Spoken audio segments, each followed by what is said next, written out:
and I think with your audience, I could say this the way I'm going to say this.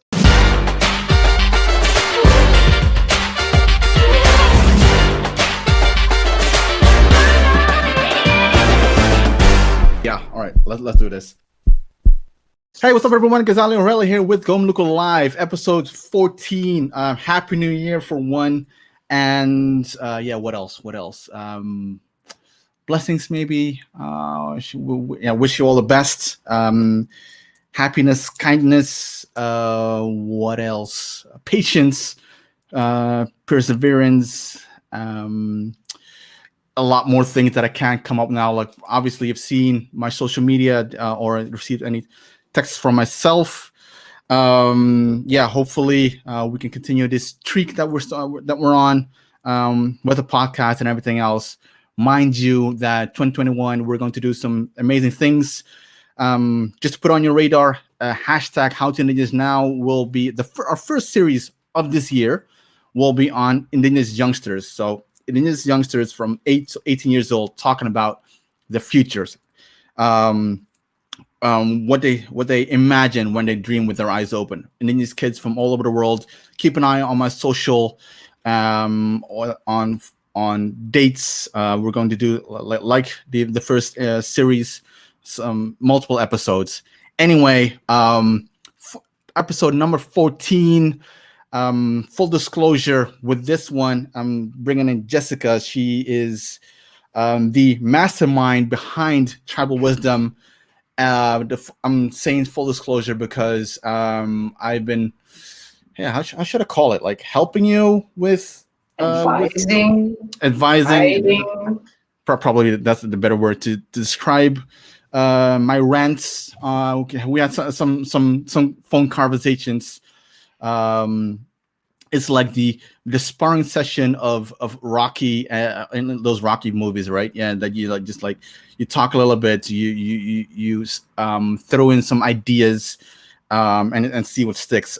So we had some conversations along the road on Tribal Wisdom. If you do not, I'd like you. I'll throw in the link in this one right now. All right, tribalwisdom.org. Go to their website. So you can get acquainted with that. Obviously, I'll ask Jessica to explain about Tribal Wisdom. Jessica, but before we do that, before we go into Tribal Wisdom, I'm always super interested in the person behind their name, the person behind the organization. So if you could enlighten the people that are watching and listening to the podcast, the origin story, like the episode 1, the comical episode 1 of Jessica. I'm super interested in like who you were when you grew up, your situation, because I'm always fascinated by that, and I have this thesis in my mind that along the way, that youthfulness, that energy that you had whilst you were a kid, it will come back when you find your passion. And I'm fairly certain that is probably the root of Tribal Wisdom.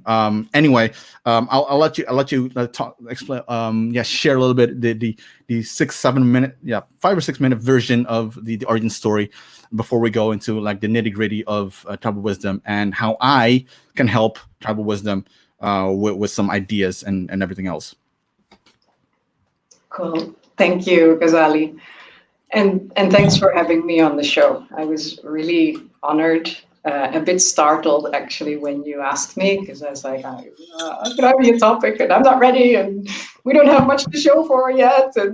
But don't worry about it. And then as I sent you the text, I was like, okay, let's just do it. Let's go for it.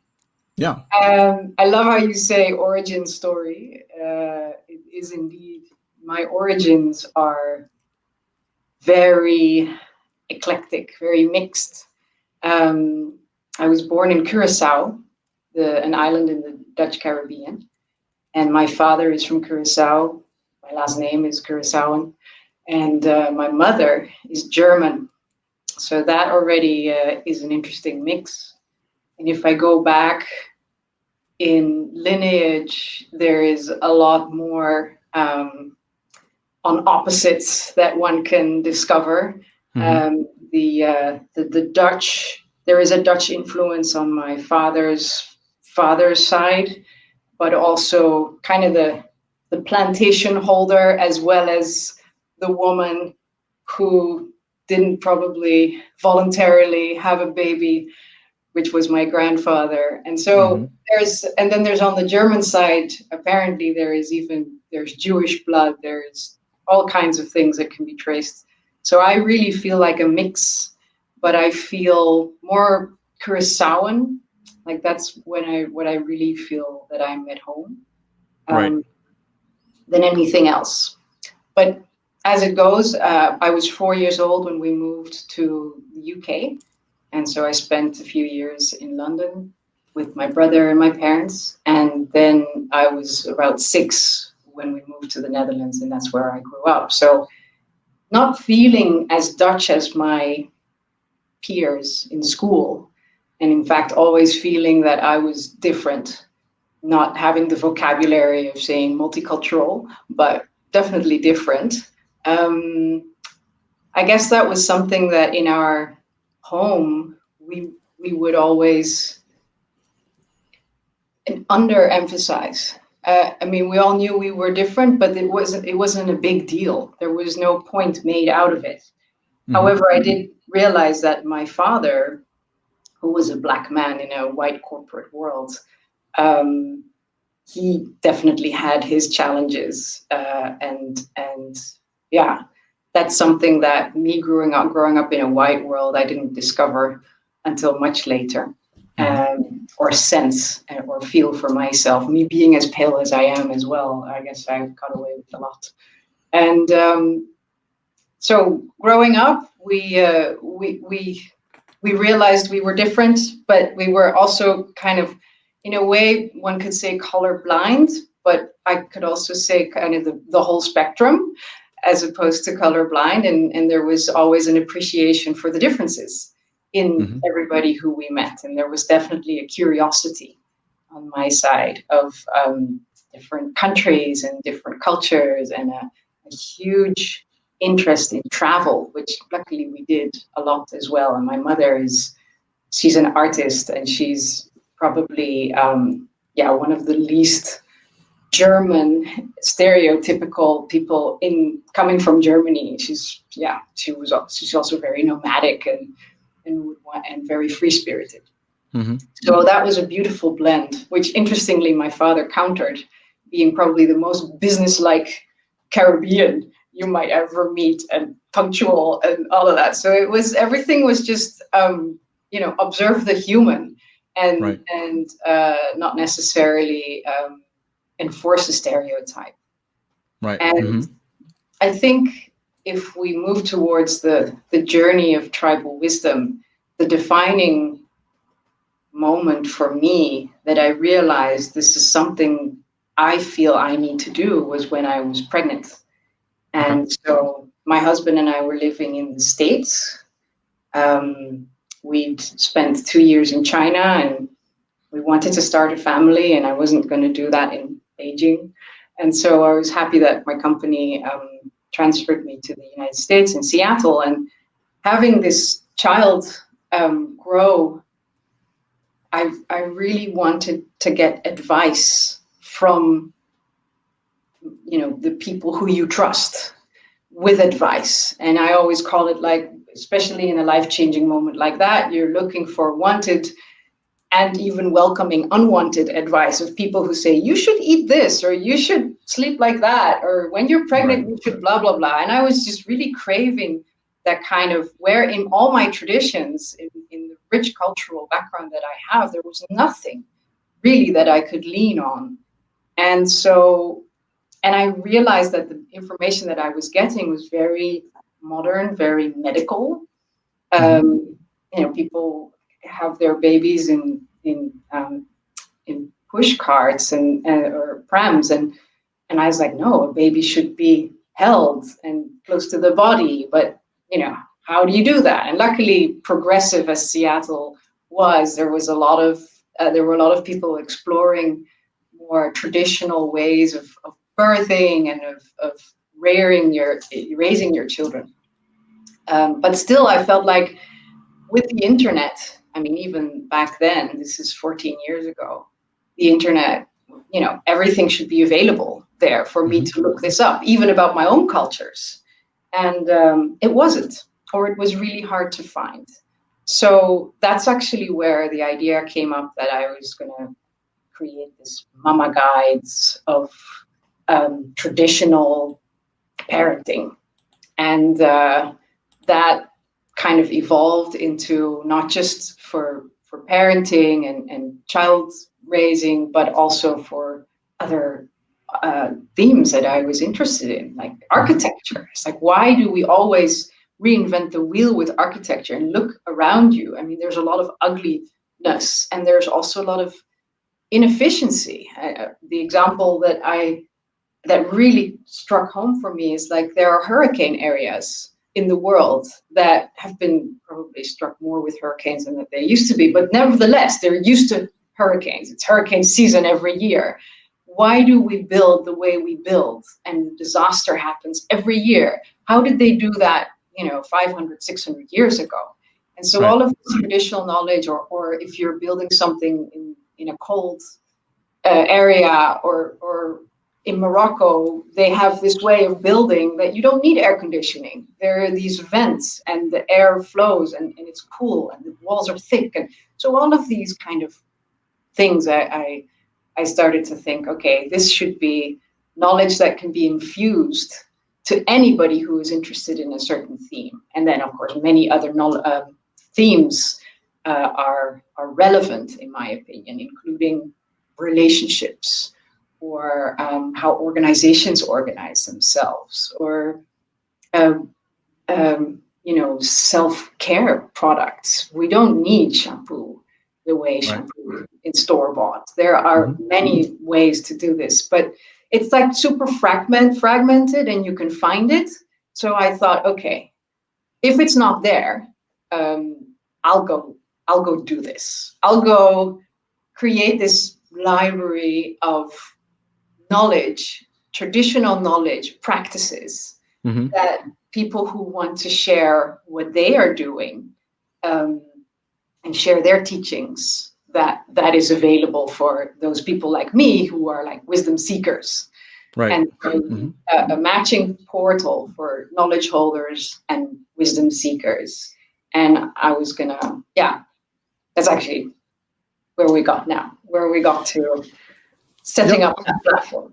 I'm super curious before we go into like the like what tribal wisdom is. So you would talk about like pregnancy. That is also my question is, was that like the aha moment, or was that did you already sense that before your pregnancy that this certain philosophy, I would say, or epiphany maybe, how you want to how you see the world and how it should how you want to organize yourself in a way that you can manifest that idea. Did you already have the idea before, or was it something that started or was triggered by your pregnancy? It was there before, okay. And as you say, I think that it's more so in my professional career. So I'm global operations person. Now I'm freelance, so I'm a consultant, and I always set up global teams for big companies who needed to have, like, if there were 30 or 40 different countries working on the same project, or in marketing teams, it's the same brand, and they need to learn from each other and be actually one cohesive network of local offices. And so that's the kind of people operations, teams operations that I did. And one of my big anchors of setting up such a team was, we need to learn from each other. There is no reason why everybody has to start from scratch and reinvent the wheel, because there are so many people who have already done this.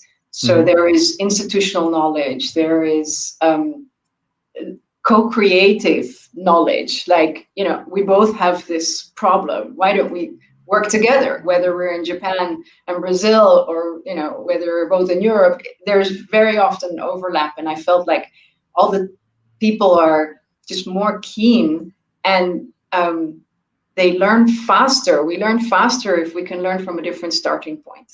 Right. A starting point of having gotten advice or guidance from people who have been through it, or people who are experts, so that kind of knowledge sharing mechanism is something that I was always very spending a lot of energy on. Right. And so I guess that philosophy also feeds into tribal wisdom.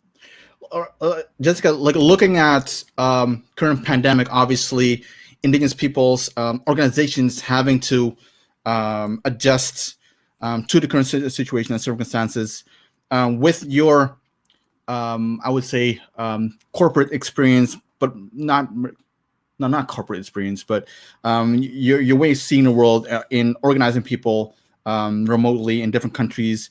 Anything that you see that might help Indigenous peoples or organizations in terms of being more efficient, making use of like you have different pockets around the globe, one hub, or around the country, U.S., for example, mainland U.S.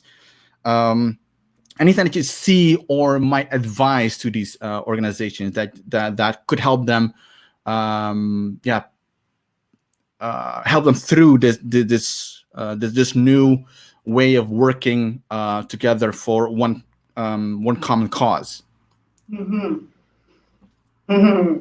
How much time do we have? I think. Sorry about that. I know. What comes to mind is something that's actually. I'll say it, and I'll put it back to you, because what I see is that what the collective we are trying to do is fit our usual way of working, which is wasn't that efficient in the first place, right. Or wasn't that soul nurturing in the first place. Let's put it that way. And we're trying to fit that into a digital ecosystem, a digital constellation, and it's not working.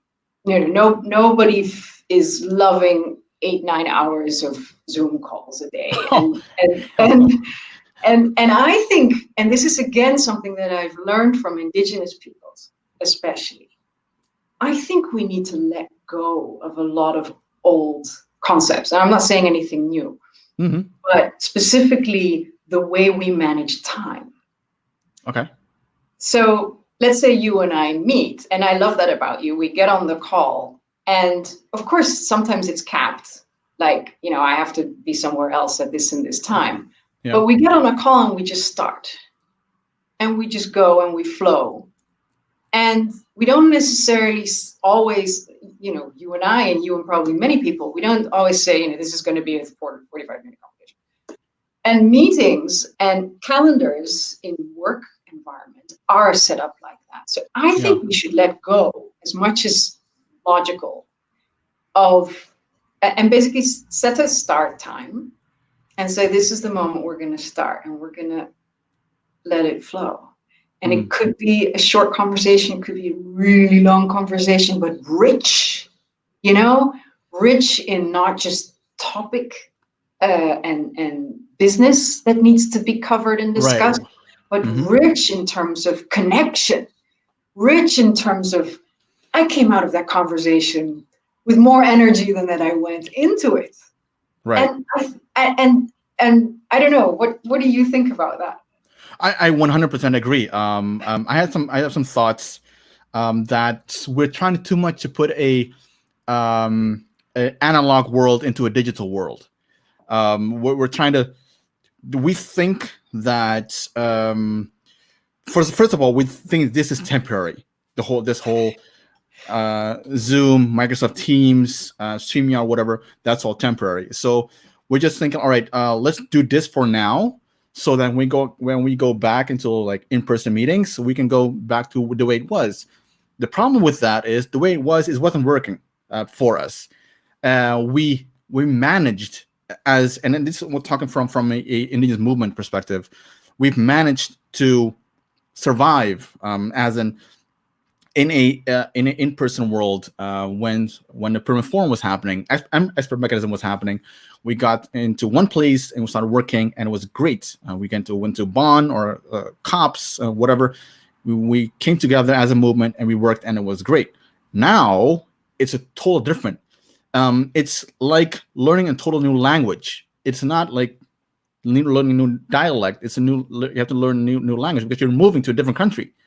So Yes. it is super important to make use of this virtual digital world, and make it a second nature, to be able to communicate in this world. So when it comes to collaborating and working together, like this, and your example is perfect, that we all are trying to find the perfect time across all time zones, which is there's no perfect time across all time zones. And what we try to do is try to come up with an agenda. All right, we're going to start with this, and then move through the agenda, and then at the end of the road, at the end of the meeting, we'll have something. Whereas now everything is mostly on demand. Netflix is on demand, Disney Plus is on demand, Zoom, whatever. So we have to try to find a way of working together in a platform that, for example, if I want to talk to Jessica and I'm in Australia and you're in Curacao, that I can send a message, video or text or whatever, and put it on that platform, and that when Jessica wakes up in the morning, she can see that message, and then she can contribute. So we have to Yes, and it exists. It exists. I'll send it to you afterwards. It's called. Please do, because I think as soon as we as Indigenous peoples start to really embrace that, and I have some ideas about it, and embrace that, we can actually, and this is what my hope is out of COVID, that we come out stronger out of COVID than we went in. Like we all talk, like a lot of people talk about the new normal. The thing is, like the old normal wasn't good for us. It wasn't good. So the least thing that we should do is making sure that the new normal, quote unquote, that we make use of these emerging platforms to amplify our message. And I think that's also why I got involved with Tribal Wisdom. It's a new platform. It's something new with your background in quote unquote the corporate world, your ideas, philosophy, and everything else. I think that is a recipe for that can be very supportive and supportive for Indigenous peoples, but also a platform that can be supportive for non-Indigenous peoples to learn about Indigenous peoples, and hopefully also collaborate with equity and equality. I think that's my very bad segue from the early conversation into Tribal Wisdom. Jessica, for the people that don't know, like, all right, what is I'll put it in the link again. Like, what is Tribal Wisdom? What are you trying to accomplish with that platform? Yeah, what it is right now, it's just a website, but I call it a portal. It's much more.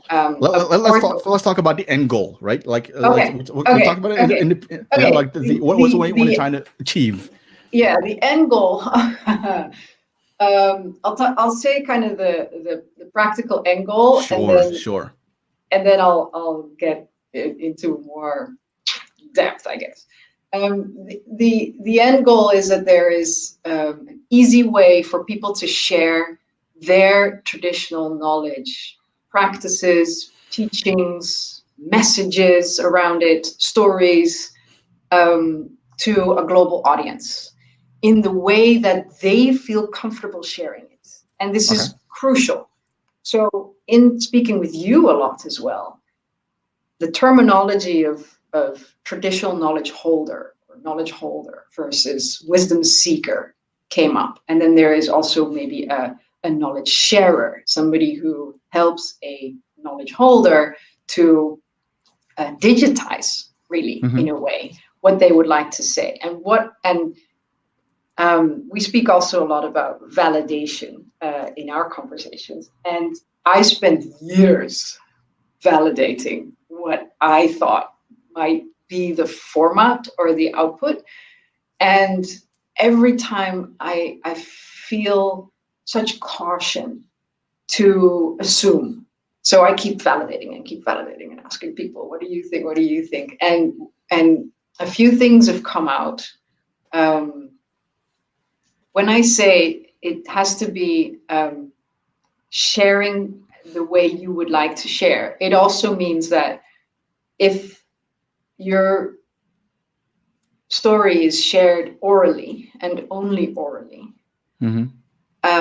then that's what needs to remain. To the extreme that if nothing should be recorded and published, then that's the way you need to share what it is that you have to share. So it doesn't even show up on tribalwisdom.org or anything else, because that's not the way it should be shared. But if you would like people to know about it, we can create a little reference. And that's what I mean by portal. It's a place where people can come in, look around. We have to work out our themes a little bit more, but and search by theme and or region or area or origin, and say, okay, I'm really curious about this and that. That's what So we this is still evolving, I'd say, and there's a new direction that we came out with actually very recently. But I would say, in all fairness, the end goal is that people revive and reintegrate traditional knowledge into their daily lives. And so that we can live again in a way that is in harmony, in connection, in unity. Right. So, No, it's perfect. Like, Jessica, and the why I'm putting you on the spot in terms of bringing in like the angle. It is super important in everything that people that you do, and I want people to realize is that you need to have that big end goal in mind, whatever you do. So like the big, hairy, audacious goal, and then that is almost impossible to achieve, but you're willing to do whatever it takes, like working hard to get to that goal, and this so that people can put tribal wisdom in that context instead of the other way around, and I think that's why I got involved with tribal wisdom, is that the bigger context for me in everything that I do is self-determination for Indigenous peoples. Tribal wisdom is a platform, the way that I see it. And by the way, Jessica, now is the time to correct me if I'm wrong. And the way that I see it is that this is a platform where the Indigenous peoples are the protagonists. Like they decide what they want to put out there, how wide or deep the information is that they want to share with the world. Whereas a lot of other platforms that I've seen, it's the other way around. Like Indigenous peoples fill in this questionnaire, and that's what goes on his portal. And a lot of information that's on this questionnaire is not even information that should be written or should be shared. So it is the other way around. And I think and this is what a lot of these portals and websites get confused, is that once you put something out there that if your intent is really about helping Indigenous peoples, and also like that's why I asked this, what your bigger goal is. If your intent is to help Indigenous peoples, you're in the service business. You're being of service to Indigenous peoples, meaning that what Indigenous peoples want goes in a way. Like you try to cater for their dreams, hopes, desires, and needs. Totally. So that is why I got involved. Like I personally got involved with tribal wisdom, trying to, yeah, like I want to say steer, but like give advice, right? All right, if you want to go somewhere, I'm not saying that like you have to go left while Jessica wants to go right. That's not how I roll. Just, all right, you want to go right. Let me explain you a little bit about the terminology or something else. So I think the strength of the tribal wisdom can be, because it's already in the foundation, is that the indigenous peoples are the protagonists. Like they are the ones driving this whole platform. At least that's how I see it. So how do you see it progressing right now? We had a sorry I couldn't be there last weekend. You had this major milestone. Donkey me, I was on the road while you were having that meeting. What do you see next happening, and where do you want to go, and how can I help with that? Well, where do I start? The transition, the transformation is right. Yeah, we're all in transformation, right? And I think that's you talked about it. It sounds very mysterious, but we'll go ahead. Yeah. Well, and I think with your audience, I could say this the way I'm going to say this. Yeah, 100%. Think of the traditional knowledge stories. We call them stories on as we talk about them. Mm-hmm. Story, we got knowledge. I think of them as squares because they're fitted into something that we can publish, right? And whether it's just an introduction that says, I know everything about basket weaving with willow branches, because it's not just indigenous knowledge. I have to also kind of clarify that. I say traditional, wisdom, right? Yeah. I say traditional. Tribal wisdom, for lack of a better word, is really a brand name. It does say what it is. Yeah. But and I must say one of the consequences of having chosen that combination of words is that a lot of indigenous knowledge holders are in the conversation with us, whereas it's always a delicate way to navigate. And again, I'm the first to say, don't put anything up online if, because this is what you're doing and it's secret and that's not for internet and it's not for public and it's not for, but the story, if you want to have something up on, to bring awareness to your story, your message or your teaching, it's going to have to be, digitized in some form, whether it's a piece of text or it's a bunch of images or it's a full-blown documentary. I mean, it could be anything. And ideally something you've already done. That's another thing. We don't ask you to go out and make footage and unless you want to make footage.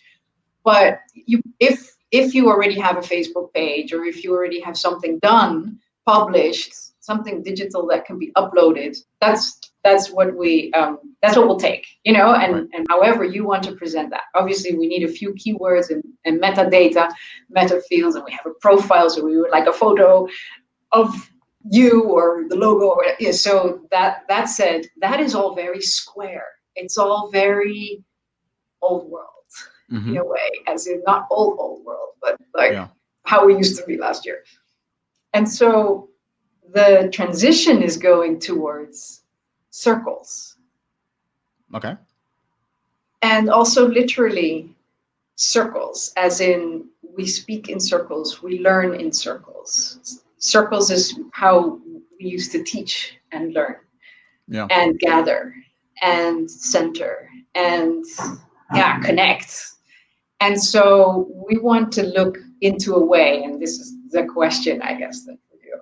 We want to look in a way how we can, by thinking in circles, evolve this platform. And technology will have to follow. But evolve this platform in a way that we can, again, gather and speak. And even thinking further ahead of this, it's like, we wouldn't record these circles, these knowledge sharing circles or knowledge teaching circles. And I apologize, by the way, there's some truck. Okay. It's okay. I hope it's not. don't know what they're doing, but I hope they go away. So yeah, it's moving from squares to circles. Okay. Right. We wouldn't record them. We wouldn't, So, so you're moving from a, and then seeing it very black and white, obviously, from a storage place of ideas, knowledge, and content. Let's put it into, or an entry, entry point with. You wanted to give it more depth by making it a hub, that a circle, and that people come together, and that there's more. It's alive now. It's more very stationary, but it's more dynamic. Is that the sense that I'm getting? For people that are watching and listening, like, this is the first time that I'm hearing this, so that's why I'm trying to think out loud, and just want to be helpful. All right, so here's an idea that I had for a very long time that I wanted to do for the podcast, but it might serve you better, actually. And I think, yeah, you could do it. It should do it. It is not so much about registering tribal wisdom, like indigenous wisdom or local knowledge or whatever you want to call it. It is more about people talking and then sharing stories. Right now, what we all need is people crave stories, right? So the idea that I had for a very long time was to do weekly or bi-weekly just roundtable discussions, dialogues. You invite people, like 8 people, and like you have, for example, you, Jessica, you sit, you just sit there and just throw in one question and just let people talk for like 2 to 3 hours, and just have them share stories, ideas, experiences, whatever. There is no end goal in that conversation. The goal is to have the conversation itself. There's no need to ask about, all right, what is your traditional or indigenous knowledge? That's not the goal of it. The goal is to bring people together and have that conversation. I think that will be a very good starting point to really get the message out there. That's the pivot that you are making as tribal wisdom, from going from a square to a circle. Obviously, you cannot do a circle online, but you can bring the elements of a circle into online dialogue, not a discussion, just dialogue.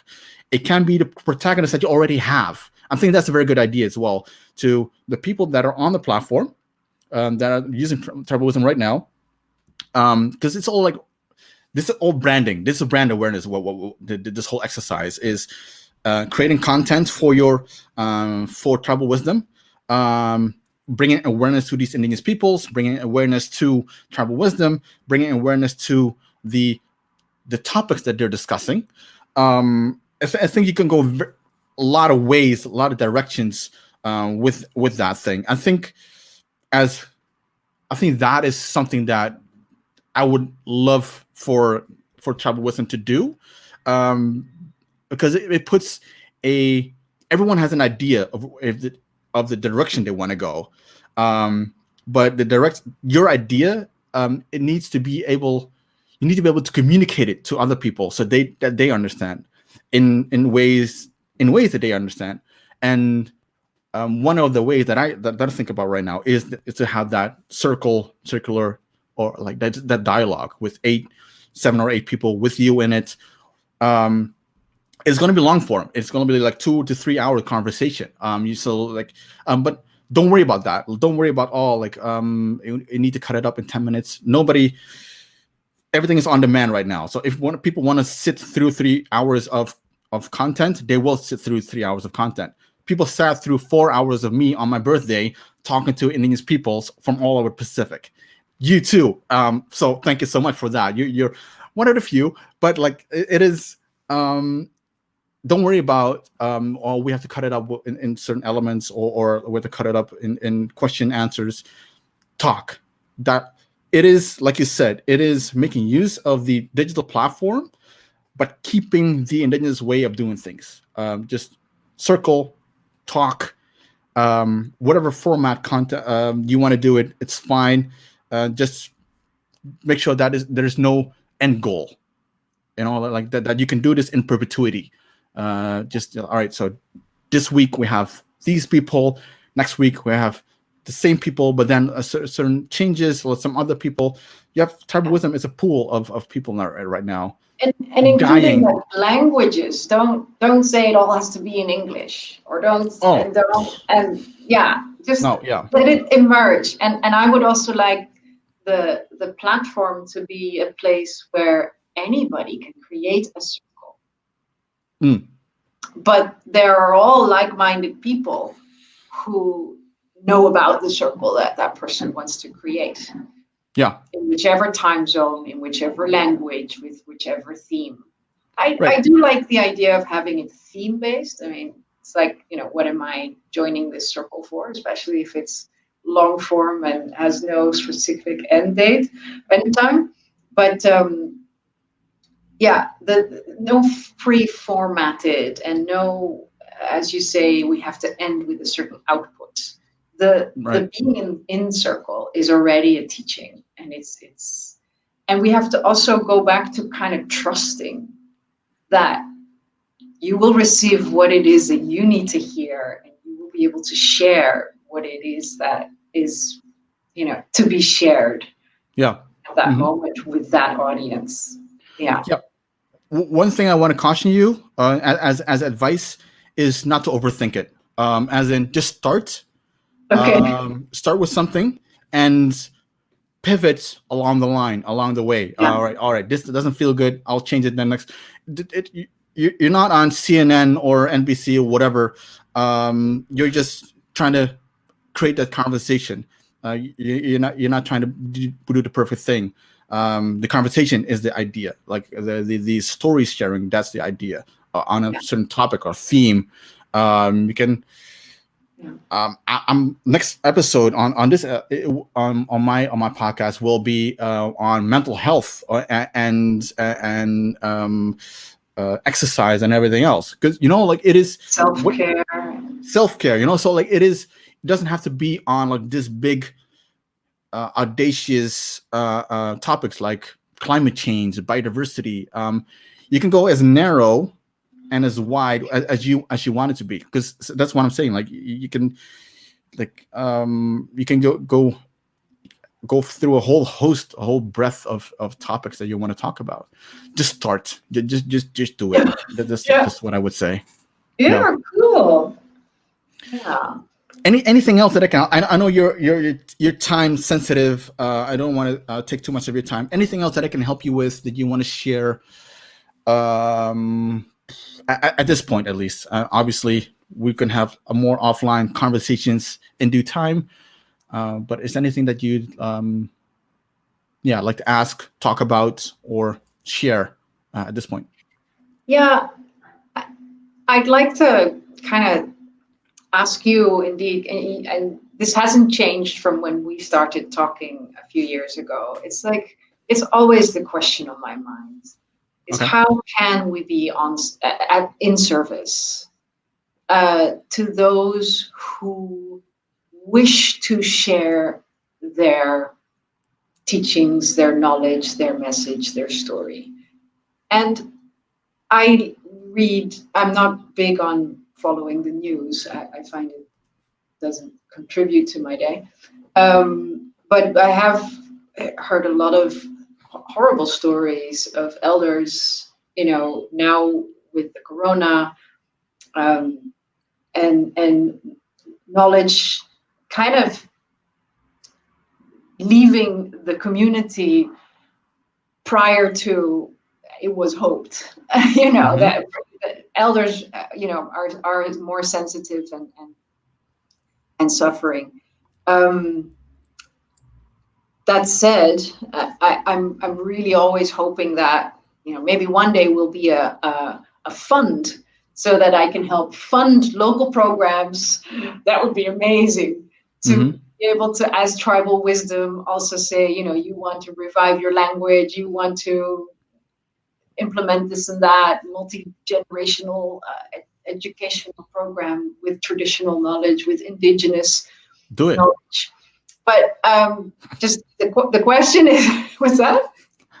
Do it. Yeah. It is. So funders, please. Mm-hmm. No. So the question is actually, what is needed? What is needed? How can a global, international, digital portal help with that? And Mm-hmm. Yep. My first thought on this is we are right now, obviously, coronavirus and a lot of Indigenous peoples looking at Navajo Nation and like they're coping with it, trying to survive. But also, there's a lot of Indigenous people, and it was mostly during the last year. Like, how can we survive this whole pandemic? We're coming. At least that's what feels like in the movement, right? We're coming out of it, and so we're now slowly trying to focus on, all right, what's next? And so dealing with coronavirus in terms of relief work and everything else, fund would be a good idea. It doesn't have to be a big fund, like it could be helping a community with something. I don't know.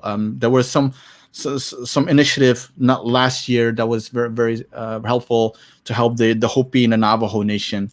A lot of people contributed to that. Now I think under the Tribal Wisdom umbrella, definitely keep reinforcing that it is for Indigenous peoples and by Indigenous peoples. Keep hammering that it is all about what they want. Like, it's building a trust. As a lot of Indigenous peoples, when we see new platforms, we were very skeptic about things. First of all, like, do they respect our rights? Like I said, what you're doing is emphasizing right to self-determination. I don't know. I haven't seen the content yet, but maybe you want to emphasize that in your website, and like that we respect the right to self-determination. You already respect the Declaration, obviously. Building trust, also to help. And here's like the what I see like six steps from now is that traditional knowledge of Indigenous peoples will be a thing. Well, it's already becoming a thing, but more and more Indigenous, not Indigenous, UN entities, agencies, they're more and more interested, quote unquote, on the knowledge of Indigenous peoples. Even WTO is now also going to show some interest in the knowledge of Indigenous peoples.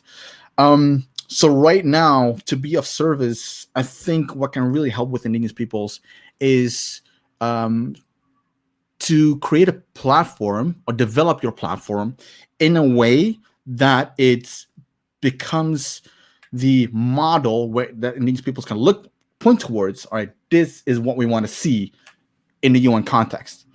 The UN, what it does, it always looks around within the UN framework of good practices. If there's not a good practice within the UN, it looks outside of the UN. And these people should be doing the same. So, like, right now, instead of like pointing towards the UN, we can also point outside of the UN. Oh, hold on, you don't want to create this platform, portal, circle that is respectful of Indigenous knowledge or traditional knowledge. Here's tribal wisdom. We trust it. It does the right things. So you get to become a model for other entities like the United Nations. EU probably will also come up with something like that. So in a sense, instead of like being very how is it, like, concrete in like what you can do, I would say keep developing tribal wisdom, become that trusted space for Indigenous peoples, or one of these trusted spaces for Indigenous peoples. That they know that the rights are super protected. that we do not have to go into a confrontation. It's an enabling environment. I will pound on that, like keep developing that enabling environment, and then Indigenous peoples will gravitate towards that. Also doing a circle thing, like online conversation, do that, create awareness. I think more and more people, Indigenous people, will be pointing towards that, and then you become then you're already of service anyway.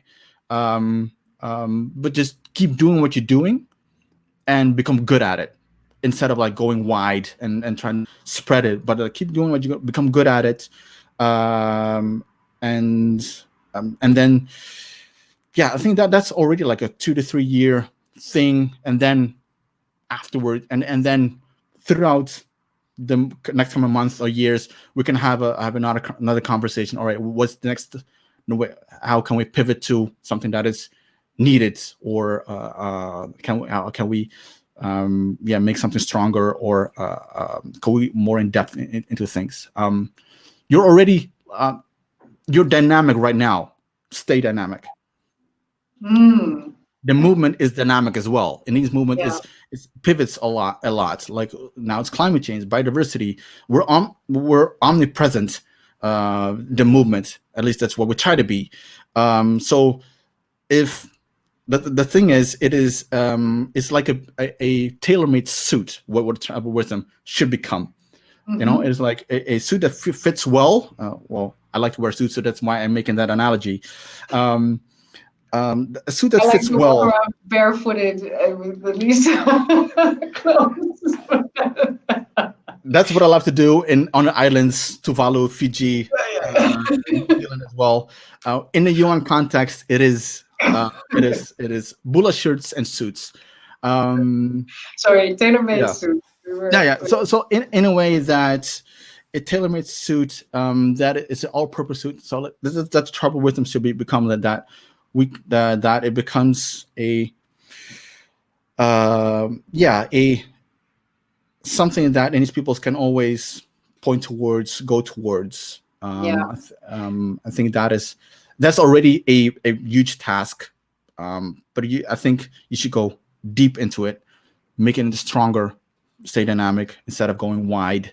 It's what a lot of people want to do. Like they establish something and then they want to go wide and then try to create new local, regional platforms. But I think at this point, context is more important than, and going deep is more like 1 inch wide and 3 miles deep is better than 3 miles wide and then 1 inch deep. I don't know. Yeah, that's. Yeah. It's interesting you say that, because and we have enough time until my daughter comes and says that we'll round it up in a bit, though. Yeah. Is that, as a portal, the idea of the portal, there's not that much depth in terms of teachings that we would host or house. And I'm going back to the squares. It's like, what can we do on pump.org? And the depth. See it as a layer, though. See it as a layer, not like a total pivot. See it as the portal is the entry point. Yes. Yes. The circle is another layer on top of it. Like people tend to think 2D, whereas we try to think 3D. Like it is another layer on top of it. So like people, the entry point is the portal, or can be the portal, but you can also create the with this circle that you're trying to do. It can also be an entry point. Like it's not a building with only one entry point. Like it can have multiple entry points. Oh, for sure. Yeah. But and then it goes to the core of it, which is of course sharing the whole thing. But like it's some people are interested in a portal, some people are interested in a circle, some people are interested in other things, So it is trying to. That's what I'm trying to say. Be of service. Yeah. No, that's good. So you don't have to pivot. You just put another layer on top of it. The depth, obviously, in local initiatives within the community itself, or in regional initiatives, or topical. And these are people we love to partner with, because maybe they're doing a great job, but they would like a more global audience. And that's where we hope to be, again, of service and offering to, okay, you put some of your stuff on as a, I wouldn't say promotion, but more like for increased awareness. But the actual depth is a click through besides the circles. And then you're right, the circles are, we could kind of, like the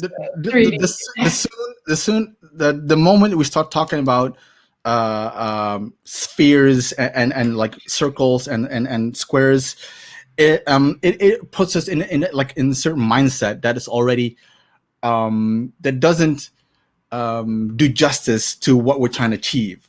But I know where you're getting to. I don't have the clear answer for that either.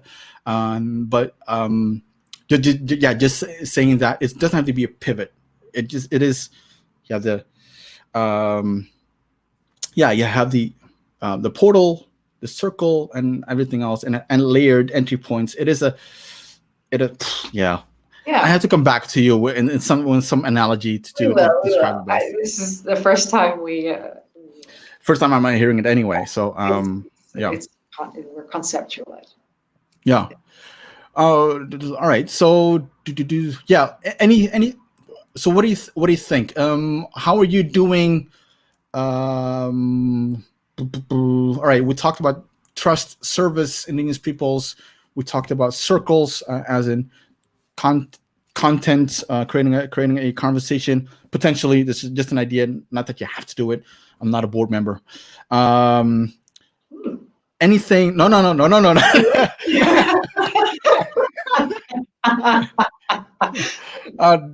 That wasn't a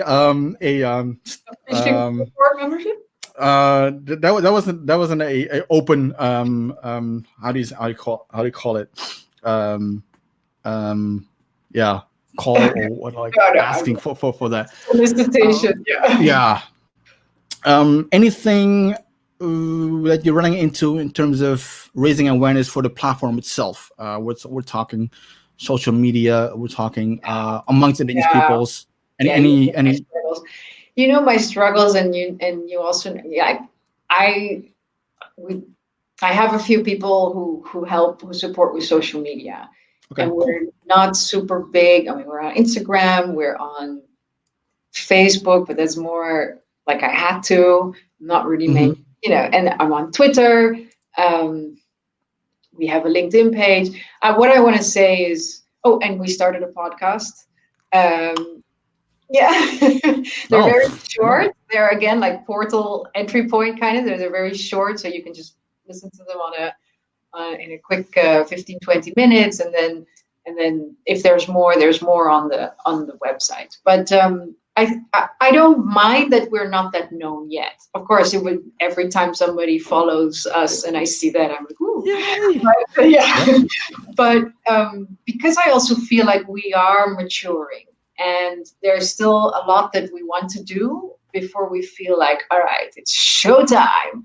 And as you say, we're very much in the movement, very dynamic in how we evolve, and we are still evolving. So it's okay that we're a small entity on social and we're not that aware. But that said, what I would love to see more of is people who say, I have a story to tell, or I have knowledge that I'm already sharing, and I would like to also have that be seen by the people who look at tribal wisdom. And even though we can't offer them a huge, million followers or a newsletter database of I don't know how many, not yet, but we will grow. And if you join our thought process, let's put it this way, if you want to join our platform now, knowledge sharing platform, you're also joining our thought process. And the conversations like I'm having with you, Ghazali, are conversations that I'll have with anybody who wants to talk about how this should evolve. So that's maybe an open invitation for anybody who's like, I have ideas, and who's been listening to this and is like, yeah, you should do this, or you should. I'd love to. Jessica, we're talking about thought process. It's just kind of a chicken and egg story, though. It is, if you want to take people with you on your thought process, you need to put your thought process out there. Yes. So it's a kind of scary thing because you had that whole grand unveiling idea in your head, and I don't blame you. That's what a lot of people have in their head. But I think with it's you build authenticity and trust if you are authentic on the platforms, meaning showing the vulnerabilities, as in like we're still in the thought process, we're still in the building phase. We're not perfect. We don't want to be perfect. We're just building, trying to be of service. If you put that out there as a on the platforms, and you just pick one or two, or with a small team, it's hard to go on all platforms. But just if you put it out there, like, all right, this is, and I think Instagram would be a good one to do that, and podcast. Yeah, like, all right, we're building. This is what we're building right now. I think if taking people through the thought process will make them engage with the thought process and participate in thought process. Yes. So it's kind of a chicken and egg story. That's exactly why I said yes, Ghazali, to your question now for today.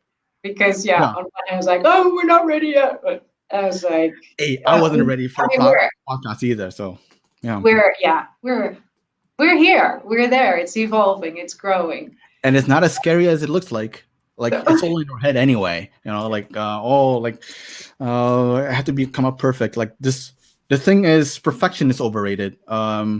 People want to see authenticity, like the good enough story. They're more interested in the challenges, aha moments, the things that you had to overcome to get to this point, than to see the perfect thing.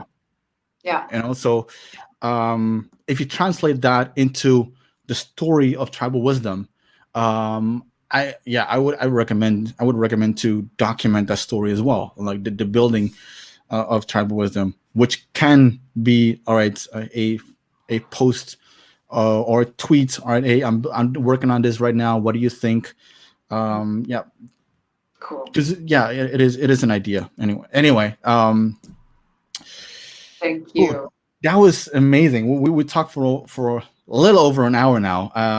So Jessica, thank you so much for being on a podcast. I know you were doubting a little bit, but you got on it, and it's not.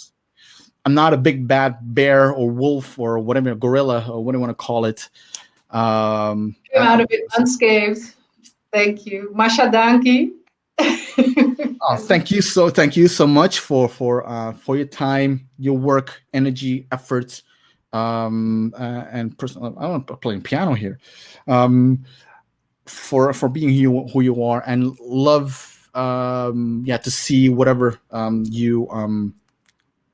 what you're going to do next, and obviously any ideas or what you want to talk to about something. Don't have to do it on podcast, obviously, but WhatsApp or call is fine too. Great. All right. Thank you so much. Right. I'm gonna let you go now. Go with your family and have a great day. You too. Take care. See you soon. Bye.